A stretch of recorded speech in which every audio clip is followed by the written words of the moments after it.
Selatan ini perkembangannya luar biasa bagus. Kami sudah berkeliling, kemarin diajak Bu Seni di Pulau Samalona, juga di Leang-Leang, kemudian Masjid 99 ini Kubah bagus sekali.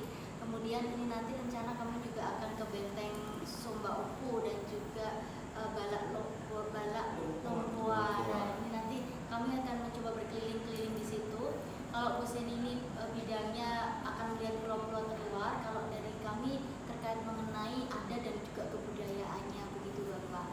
Karena perkembangannya Makassar ini bagus, Sulawesi Selatan ini bagus, kami coba membandingkan dengan Jawa Tengah begitu. Mungkin nanti roadmap-nya adalah kita bisa juga menjalin kerjasama baik di bidang riset kepariwisataan, kelembagaan, hukumnya itu, sehingga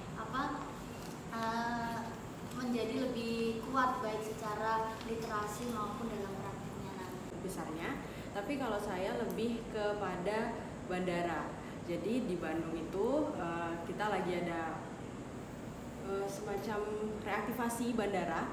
Jadi bandara kami sebelumnya tutup, Patisuri, ada Bandara Kertajati, mungkin pernah dengar Bapak Ibu? Bandara Kertajati di Majalengka, nah itu sempat mati suri, kemudian sekarang ini lagi dihidupkan lagi, dan kita meneliti bagaimana upaya image restorasi. Jadi kan berhubungan dengan ilmu komunikasi, bagaimana mereka menggayat masyarakat lagi untuk percaya untuk mau datang ke bandara itu gitu. Nah, Ibu Bapak yang pada hari ini kita dipertemukan, saya secara pribadi ini memang selalu menjejaki kolaborasi dalam hal penelitian dengan teman-teman kampus. Background saya sebenarnya teknik, saya teknik sipil, saya S3 di Unhas. Dulu saya di Kementerian Perhubungan. Ada di Selayar. Ya, Selayar. Kalau di Selayar 100 lebih, di Pangkep juga 100 lebih, dan masih banyak lagi pulau-pulau kita yang ada di beberapa kabupaten.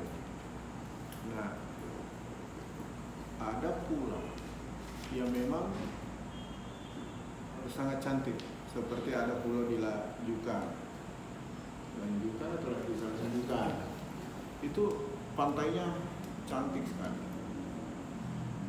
Di pemerintahan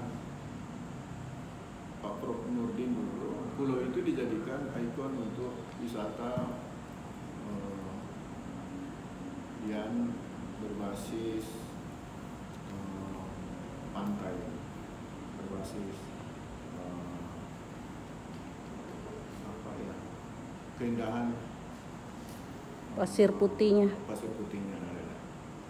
Kemudian ada Pulau Samalona. Samalona juga itu sangat cantik, dekat dengan Makassar.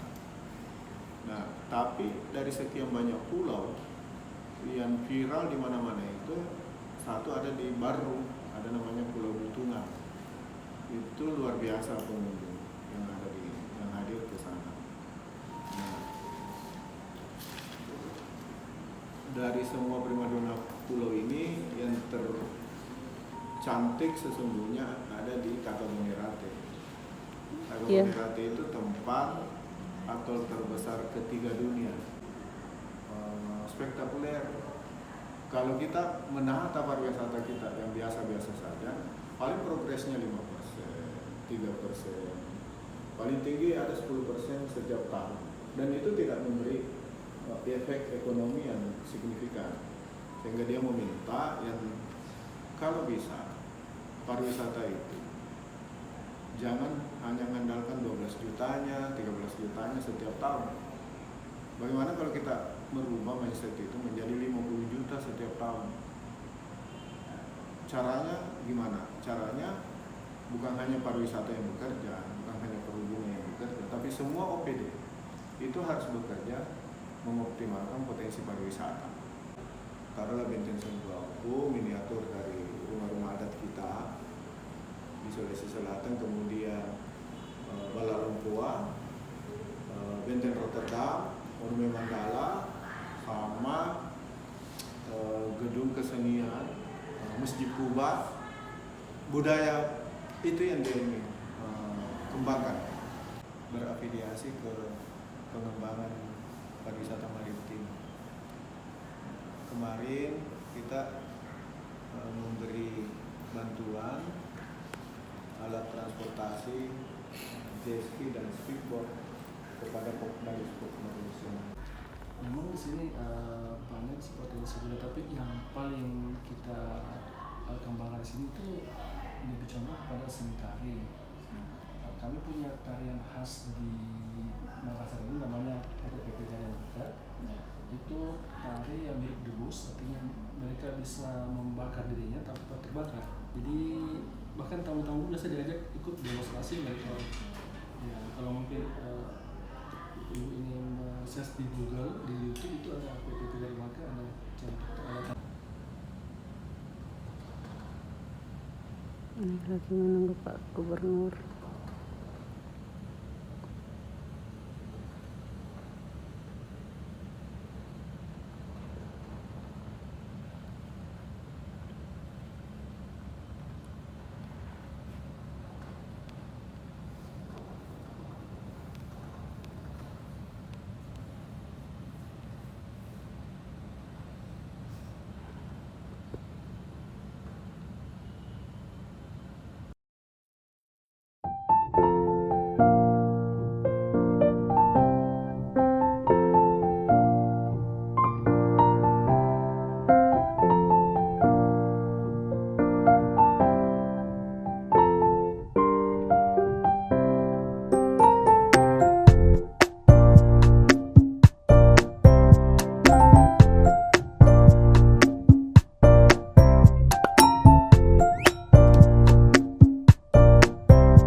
Thank you.